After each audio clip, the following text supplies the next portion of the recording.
গল্পটি কঠোরভাবে প্রাপ্তবয়স্কদের জন্য। গল্পটি সম্পূর্ণ কাল্পনিক, গল্পের চরিত্র ও গল্পটির সাথে বাস্তবের কোনো মিল নেই। আর আমাদের চ্যানেলের এই গল্পগুলো শুধুমাত্র বিনোদনের উদ্দেশ্যেই তৈরি করা, তাই গল্পটি নিজ দায়িত্বে শুনবেন। হাই বন্ধুরা, কেমন আছো সবাই? আশা করছি সবাই খুব ভালো আছো। এতদিন তোমাদের জন্য কোনো গল্প দিতে পারিনি, এজন্য তোমাদের কাছে অনেক অনেক সরি। আজকের গল্প অনিকেত চৌধুরীর লেখা প্রেমিক সিরিজের গল্প রুস্তম হোটেল। কিছু ভালোবাসা থাকে যাদের কোনো নাম নেই, কোনো অধিকার নেই, তবু তারা সারা জীবন বুকের ভেতর আগুন জ্বালিয়ে রাখে। যে ভালোবাসা উঠোনে জন্মায় কিন্তু ঘরে ঢোকার অনুমতি পায় না। আজকের গল্পটি সেই প্রেমের, যে প্রেম সমাজ মানে না কিন্তু হৃদয়ও ভুলতে পারে না। বন্ধুরা, অনেকদিন পর তোমাদের জন্য গল্প দিতে পেরে আমারও খুবই ভালো লাগছে। তাহলে আর দেরি কিসের, এখনই হেডফোন পরে নাও। আশা করছি গল্পটি তোমরা খুবই উপভোগ করবে। শুরু করছি লেখক অনিকেত চৌধুরীর রুস্তম হোটেল। চৌধুরী বাড়ির আঙিনায় ভোরের আলো ছুঁয়ে যায় প্রতিদিন। কুয়াশায় ভেজা ঘাস, দূরে গরুর গলার ঘণ্টা, নারকেল পাতার হাওয়ায় গান, এসবের মাঝে বড় হয়েছে রুস্তম। তার বাবার নাম ছিল আজিজ। সারা জীবন চৌধুরী বাড়ির প্রতি আনুগত্যে মাথা নোয়ানো এক মানুষ। সেই আনুগত্যের পুরস্কার হিসেবে রুস্তম যেন জন্ম থেকেই হয়ে ওঠে বাড়ির সন্তান সম। কিন্তু সন্তান নয়, ঘরের নয়, সে হয় উঠোনের। চৌধুরী সাহেবের ছোট ছেলে তানিম ছিল রুস্তমের সমবয়সী। ছোটবেলায় দুজন একসাথে গরু চড়াতো, কাঁঠাল পাড়ত, স্কুলে যেত। প্রথম প্রথম দুজনকে আলাদা করে কেউ চিনত না, কিন্তু যত বড় হতে থাকে ততই বদলায় সম্পর্কের রং। তানিম শহরের কলেজে ভর্তি হয়, কিন্তু ছুটিতে এলেই যেন বাড়ি জেগে ওঠে। ছাদে রাত কাটে, নদীতে সাঁতার, পুকুর পাড়ে বসে সিগারেট ভাগ করে খাওয়া, সব কিছুতেই একটা গোপন টান। কারো মুখে উচ্চারিত হয় না, তবু ঘোর লাগে। একদিন রাতে চৌধুরী বাড়ি আলোয় ঝলমল করছে। ডাইনিং টেবিলে সাজানো খাবারের গন্ধ চারপাশে ছড়িয়ে পড়েছে। সবাই সাজসজ্জায় মগ্ন, হাসি আড্ডার শব্দে ঘর ভরে ওঠে। রুস্তম সবার জন্য খাবারের প্লেট সাজাচ্ছিল। ঠিক তখনই তানিম হঠাৎ চুপিসারে তার হাত ছুঁয়ে ফিসফিস করে বলল, চল আমার সাথে। রুস্তম থমকে দাঁড়ালো। কোথায়? তানিম হালকা হেসে বলল, যেখানে চাঁদ আছে। কথাটা অদ্ভুত শোনালেও রুস্তম তার পিছু নিল। দুজন পায়ের শব্দ না করে বেরিয়ে গেল বিশাল বাড়ির পেছনের বাগানের দিকে। বাগানটা যেন এক টুকরো স্বপ্ন। রাতের অন্ধকারে ঝিকমিক করছে মাটির পথ, পাতার ফাঁক দিয়ে গলে আসছে চাঁদের আলো। জুঁই ফুলের গন্ধে বাতাস ভরে গেছে। দূরে ঝিঝি পোকার ডাক শোনা যাচ্ছে, আর হালকা বাতাসে গাছের ডাল দুলছে মৃদু স্বরে। তানিম থেমে গেছে গাছের ছায়ার ভেতর। ঘুরে রুস্তমের চোখের দিকে তাকালো। সেই চোখ যা এক সময় রুস্তমের জীবনের সবচেয়ে প্রিয় স্বপ্ন ছিল। এখনো সেই গভীর দৃষ্টি, কিন্তু তাতে যেন এক অস্থির আকুলতা লুকিয়ে আছে। তানিমের গলা ভারী হয়ে এলো। তুই জানিস, আমি তোকে ছাড়া থাকতে পারি না রুস্তম।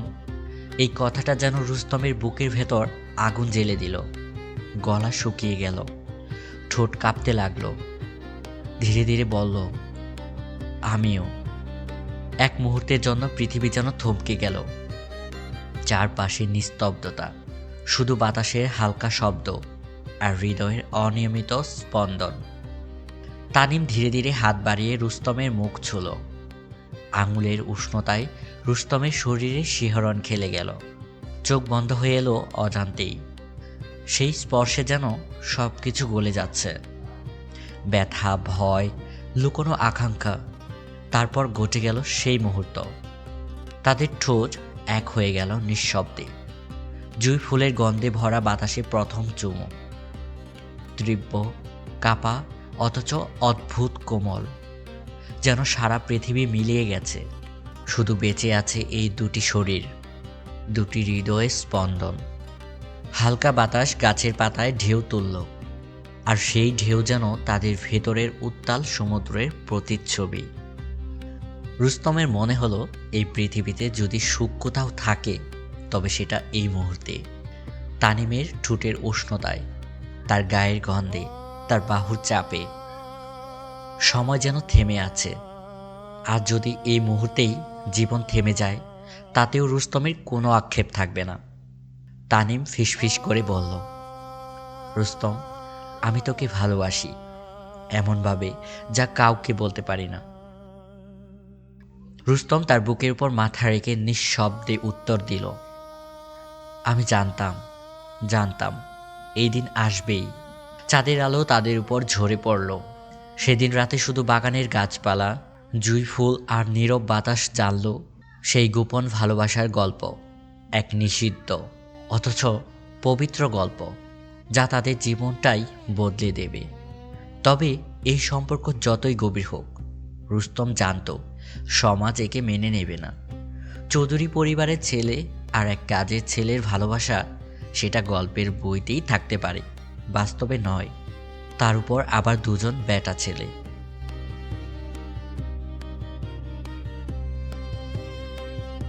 তানিম ধীরে ধীরে চাপের মুখে পড়ে। তার বিয়ে ঠিক হয় শহরের এক ধনী পরিবারের মেয়ের সঙ্গে। মেয়ে সুন্দর, শিক্ষিতা, কিন্তু সে তানিমের আকাশ নয়। আকাশ তো রুস্তম। বিয়ের দিন রুস্তম ছিল একেবারে নিঃশব্দ। সকাল থেকে রাত পর্যন্ত কাজ করেছে যেন রবট হয়ে। অতিথিদের দেখে গেছে, মিষ্টি বিতরণ করেছে, নববধূকে অভ্যর্থনা জানিয়েছে। তানিমের সঙ্গে তার দেখা হয় বিয়ের পর রাতে। তানিম চুপচাপ এসে বলে, তুই থাকিস না আর এখানে। আমার বউকে দেখে তোর মনে কষ্ট হবে। আমিও আর পারবো না তোকে দেখে স্বাভাবিক থাকতে। তুই চলে যা, তুই অন্য কোথাও নতুন জীবন শুরু কর। রুস্তম মাথা নাড়ায়, কিছু বলে না। সেই রাতেই ব্যাগের দুটো জামা গুজে নিয়ে বেরিয়ে পড়ে বাড়ি ছেড়ে। শহর রুস্তমকে আপন করে নেয়নি। প্রথমে সবকিছু তার কাছে ছিল অপরিচিত। রাস্তাঘাট, আলো ঝলমলে দোকান, মানুষের ভিড় আর অদ্ভুত শব্দ ভরা রাতগুলো। গ্রামের নরম মাটির গন্ধের বদলে এখানে গন্ধ তেলের, ধোঁয়ার আর এক অদ্ভুত তাড়াহুড়োর। প্রথম কমাস সে যেন বাতাসে ভাসছিল। কোনো ঠিকানা নেই, কোনো আপনজন নেই। দিনের পর দিন সস্তা হোটেলের এক কোণে শুয়ে থাকত। পেটে জ্বলত ক্ষুধার আগুন। একদিন ভাগ্য হেসে দেয়। পুরনো এক হোটেলের রান্নাঘরে কাজ পায় রুস্তম। কাজটা ছিল কঠিন। সকাল থেকে রাত পর্যন্ত থামাহীন পরিশ্রম। তবু তার চোখে যেন আলো জ্বলে ওঠে। রান্না ছিল তার শিরায় মিশে থাকা এক জাদু। শৈশবে মায়ের হাত ধরে চুলার পাশে দাঁড়িয়ে থাকা সেই অভ্যাস এখন কাজে লাগলো। তার হাতের গরুর মাংসের ভুনা, খাসির রেজালা আর পেঁয়াজ পোলাওয়ের গন্ধে ক্রেতাদের মুখে হাসি ফুটে উঠত। ধীরে ধীরে সে হোটেলের সেরা রাঁধুনি হয়ে ওঠে। বছরের পর বছর পরিশ্রমের পর যখন কিছু টাকা জমানো হলো, রুস্তম নিজের একটা ছোট্ট রেস্টুরেন্ট খুলল। নাম দিল রুস্তম হোটেল। রেস্টুরেন্টটা অন্যদের মতো রঙিন সাজসজ্জায় ভরা ছিল না। দেওয়ালে একটিও ছবি নেই, নেই ঝলমলে নিয়ন লাইট। শুধু প্রদীপের নরম আলো আর ঘরের কোণে ঝুলছে কয়েকটি বাঁশের ঝাড়। দরজার পাশে রাখা পানির কলস থেকে কাঁচামাটির গন্ধ ভেসে আসত। সেখানে প্রতিদিন ভিড় জমত। শহরের মানুষ সেই স্বাদে যেন শেকড়ের গন্ধ খুঁজে পেত। তবে এই সাফল্যের মাঝেও রুস্তমের চোখে এক অদ্ভুত শূন্যতা রয়ে গেল। সে কখনো কারো সঙ্গে ঘনিষ্ঠ হলো না, বিয়ে করল না, বন্ধুর বাড়িতে যাওয়া তার অভ্যাস হলো না। জীবনের আনন্দের বদলে সে বেছে নিল নিঃশব্দতা। দিনভর হোটেলের কাজ, রাতের বেলা দরজা বন্ধ করে চুপচাপ বসে থাকা, এই ছিল তার একমাত্র জীবন। মাঝে মাঝে জানালার বাইরে তাকিয়ে থাকে। শহরের আলো ঝলমলে রাতকে দেখে, কিন্তু সেই আলো তার ভেতরের অন্ধকারে কখনো পৌঁছায় না। রুস্তমের মনে হয় সে যেন এক ছায়া হয়ে গেছে এই শহরে। মানুষ তাকে দেখে, তার রান্না খায়, তার প্রশংসা করে, কিন্তু কেউ তার কাছে আসে না। কিংবা হয়তো সেই আর কাউকে কাছে টানতে চায় না, কারণ সে জানে যা একবার ভেঙে গেছে তার জোড়া লাগে না। সেদিন দুপুরটা ছিল অন্য দিনের মতোই। রুস্তম রান্নাঘর থেকে বেরিয়ে হাতে ভেজা কাপড় মুছছিল। হঠাৎ দরজার সামনে এসে দাঁড়ালো এক দম্পতি। তাদের সাথে 7-8 বছরের বয়সের এক বাচ্চা। রুস্তমের চোখ প্রথমে বাচ্চাটার দিকে গেল, তারপর ধীরে ধীরে উঠল সেই পুরুষটির দিকে। মুহূর্তেই তার মধ্যে তার শ্বাস আটকে গেল। হাতের কাপড়টা মাটিতে পড়ে গেল শব্দ না করেই, যেন বুকের ভেতর কেমন শূন্য হয়ে গেল। তানিম। চোখে ক্লান্তি জমে আছে, মুখে হালকা দাড়ি, চুলে অগোছালো ছাপ, কিন্তু সেই আগের মতোই নিঃশব্দ গভীর দৃষ্টি। সেই দৃষ্টি যা একদিন রুস্তমের সমস্ত পৃথিবী ছিল। দুজনেই কিছুক্ষণ শুধু তাকিয়ে রইল। সময় থেমে গেছে যেন। রুস্তমের মনে হচ্ছিল চারপাশের শব্দগুলো হারিয়ে গেছে, শুধু তানিম আর সে, আর তাদের মাঝের অগণিত না বলা কথা। তানিম প্রথম কথা বলল, গলার স্বর কর্কশ, কিন্তু তাতে লুকানো এক স্নিগ্ধতা এখনও টের পাওয়া যায়। তুই ভালো আছিস? রুস্তম কিছু বলল না, ঠোঁট কাঁপল, কিন্তু শব্দ বেরোল না, কেবল মাথা নিচু করে ধীরে ধীরে নাড়ল। ওই মুহূর্তে তানিমের স্ত্রী টেবিল খুঁজছিল বসার জন্য। সে কিছু জানত না, বুঝতেও পারল না, কিন্তু রুস্তম আর তানিম দুজনেই বোঝে এই দেখা শুধু হঠাৎ নয়, এটা যেন এক বৃত্তপূর্ণ করা জীবনের এক অদৃশ্য অঙ্কের শেষ সমাধান। তানিম হঠাৎ উঠে দাঁড়ালো, তার চোখে অদ্ভুত এক ভারী কষ্ট। ধীরে ধীরে বলল, চলে যাব, খেতে আসিনি, তোকে দেখতে এসেছিলাম। তুই জানিস আমি তোকে কোনোদিনও ভুলিনি রুস্তম। রুস্তম আবার হেসে ফেলল, অদ্ভুত এক হাসি যার মধ্যে আছে কষ্ট, ব্যথা আর তীক্ষ্ণ বিদ্রূপের মতো ভালোবাসা। সে শান্ত গলায় বলল, আপনি ভুললেও ক্ষতি ছিল না, আমি আপনাকে মনে রেখেছি। আকাশে তো পাখি অনেক উড়ে, কিন্তু যেটা চলে যায় সেটা আর ফিরে আসে না। এই রুস্তম হোটেলে থেকে কেউ কোনোদিন না খেয়ে যায় না। কত অতিথি আসে, সবাই খায়।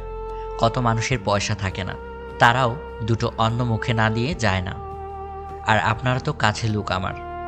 তানিম আর কিছু বলল না, শুধু গভীর এক দৃষ্টি ছুড়ে দিল, যা রুস্তমের ভেতরে কোথাও গিয়ে বিদ্ধ হলো।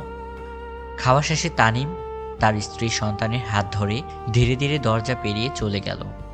রুস্তম চুপ করে দাঁড়িয়ে রইল। তার চারপাশের মানুষ, শব্দ, আলো সবকিছুই আছে, কিন্তু তার ভেতরে হঠাৎ এক অদ্ভুত শূন্যতা নেমে এলো। সে জানত এটাই তাদের শেষ দেখা। এই শহরের ছায়ার ভিড়ে তানিম আর কোনোদিন ফিরবে না। রাত নেমে এসেছে শহরের উপর। রুস্তম হোটেল ধীরে ধীরে ফাঁকা হয়ে গেছে। মাটির প্রদীপের আলো ক্ষীণ হয়ে এসেছে, বাতাসে এখন ভেসে আছে মশলার গন্ধ। রুস্তম হোটেলের সামনে কাঠের বেঞ্চে বসে আছে, চোখ তুলে আকাশের দিকে তাকিয়ে থাকে। অগণিত তারা ছড়ানো অন্ধকারে। তার নিজের কিছুই নেই, না কোনো পরিবার, না কোনো সঙ্গী, না কোনো স্বপ্নের ঠিকানা। তবু সে আকাশের দিকে তাকিয়ে অধিকার খুঁজে না। তার মনে একটাই চাওয়া, যাকে ভালোবেসেছিল সে যেন ভালো থাকে। সে তো কখনো চায়নি সারা আকাশ, চেয়েছিল শুধু যেটুকু চোখে ভরেছিল সেইটুকুই। কিন্তু সেইটুকু এখন কেবল স্মৃতির ছায়া। এই নিস্তব্ধতায় তার মনে পড়ে যায় হোটেলের এক নিয়মিত খরিদ্দারের কথা। মেয়েটির নাম সুমি, বয়স 25-এর মতো। অন্যদের মতো ভিড়ের শব্দে হারিয়ে যেত না সে, চোখে মায়া আর ঠোঁটে হাসি। সুমি প্রায় হোটেলে আসতো একা অথবা অফিসের কাজ শেষে সবাই মিলে। অন্যদের মতোই ভিড়ের শব্দে হারিয়ে যেত না সে, বরং রুস্তমের দিকে তাকিয়ে অদ্ভুত কোমল দৃষ্টি ছুড়ে দিত, কথাবার্তা বলার অজুহাত খুঁজত। রুস্তম ভাই, আজ কেমন আছেন? আজ মাংসটা কিন্তু আগের দিনের চেয়ে বেশি ঝাল। এইসব ছোট ছোট কথার ভেতরে লুকিয়ে ছিল এক ক্রাশ টান। রুস্তম সব বুঝত, তবু না বোঝার ভান করত। হেসে শুধু বলতো, আপনার জন্য কম ঝাল করে দেব পরের বার। তারপর চুপচাপ রান্নাঘরে চলে যেত। সুমি মাঝে মাঝে খাওয়া শেষ করে অনেকক্ষণ বসে থাকত, কখনো মাটির প্রদীপের আলোয় তার মুখের খেলা করত অদ্ভুত ছায়া, আর সেই ছায়া লুকিয়ে থাকতো না বলা অনেক কথা। কিন্তু রুস্তম তার দিকে তাকাতো না, কারণ তার হৃদয় এখনো বাঁধা তানিমের নামের শেকড়ে। সে জানত সুমি যদি একদিন খোলাখুলি কিছু বলে তবু সে উত্তর দিতে পারবে না, কারণ তার ভালোবাসা কেবল একবারই হয়েছিল, আর সেটাই শেষ। তানিমকে ছাড়া আর অন্য কারো জন্য জায়গা ছিল না, আর কখনো হবেও না। রুস্তম আকাশের দিকে তাকিয়ে গভীর শ্বাস ফেলল। তার মনে হলো আকাশ কত বড়, অথচ মানুষ চায় তার ভেতর থেকে কেবল একটি তারা। সেই তারা যদি একদিন ঝরে যায়, মানুষ সারা জীবন তার আলো খুঁজে বেড়ায়। রুস্তমের জন্য সেই তারা তানিম। দূরে কোথাও হালকা বাতাস বইল, প্রদীপের শিখা দুলে উঠল। রুস্তম ধীরে ধীরে হোটেলের ভেতরে ঢুকে দরজা বন্ধ করল। গভীর রাতে যখন সবাই ঘুমিয়ে থাকে, রুস্তমের মনে হঠাৎ এক শূন্যতা কুরে কুরে খায়। মাটির প্রদীপ নিভে গেল। রুস্তম বুঝতে পারে, যাকে ভালোবাসা যায় তাকে শুধু একবারই ভালোবাসা যায়, আর সেই একবার যদি হারিয়ে যায়, জীবন শুধু রয়ে যায় শহরের অচেনা ছায়ার মতো। রুস্তম জানে তার প্রেমিক একজনই। সে গুনগুন করে গান ধরে। ভ্রমর রে আসি বসো আমার কাঁধে, মিশি নামি আকাশ ভাঙে দীর্ঘ নিঃশ্বাসে। শূন্য টবে শুকায় যেমনি শিউলি মেলে, কৃষ্ণ নাম ডাকি ডাকি গলা ধরে যায় ঠেলে। ভ্রমর কইও গিয়া কইও গিয়া কইও গিয়া শ্যামরে। শ্রীকৃষ্ণ বিচ্ছেদের অনলে, অঙ্গ যায় জ্বলিয়া রে। ভ্রমর কইও গিয়া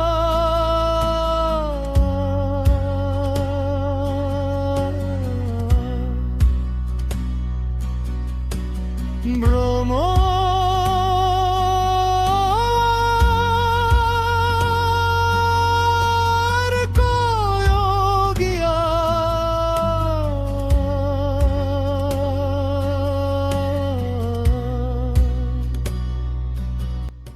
বন্ধুরা, কিছু মানুষ থাকে যাদের ভালোবাসা শেষ হয় না, শুধু মানুষটা হারিয়ে যায়। রুস্তম হারায়নি প্রেম, হারিয়েছে অধিকার। সে জানত তানিম আর কোনোদিন ফিরবে না, তবু সে সারা জীবন অপেক্ষা করে গেছে, কারণ কিছু ভালোবাসা দ্বিতীয়বার হয় না। রুস্তম হোটেল এক মানুষের জীবনে শেষ হয়ে যাওয়া একমাত্র প্রেমের স্মৃতিস্তম্ভ। লেখক অনিকেত চৌধুরীর প্রেমিক সিরিজের এই গল্পটি তোমাদের কাছে যদি একটু হলেও ভালো লেগে থাকে, তবে গল্পটিতে একটি লাইক অবশ্যই দিবে, আর তোমাদের মনের কথা কমেন্ট করে জানাতে একদমই ভুলবে না। শীঘ্রই ফিরছে তোমাদের জন্য পরবর্তী নতুন কোনো গল্প নিয়ে। সে পর্যন্ত সবাই খুব ভালো থেকো, আর সবসময় বাংলা স্টোরির সাথেই থেকো, কারণ এটা শুধুই কোনো গল্প নয়, এটা আমাদের গল্প। So always stay with Bangla story. Bye. তার ছায়া ভেবে চমকে উঠি বারে বারা, দুধ ভাত ঠান্ডা হয়, দীপ নিভে যায় ধীরে। কৃষ্ণ কথা মনে পড়লে বুক ফেটে যায় নীরে। ভ্রমর কইও গিয়া কইও গিয়া কইও গিয়া শ্যামরে। শ্রীকৃষ্ণ বিচ্ছেদের অনলে, অঙ্গ যায় জ্বলিয়া রে। বলিস নে কথা কেমন করে ডেকে ডেকে শুকালো এ ব্যথা বলিস তুমি ফিরলে শ্যামে প্রাণ বাঁচে আবার ভ্রম তুই কথা বলিস তা কানে বারে বার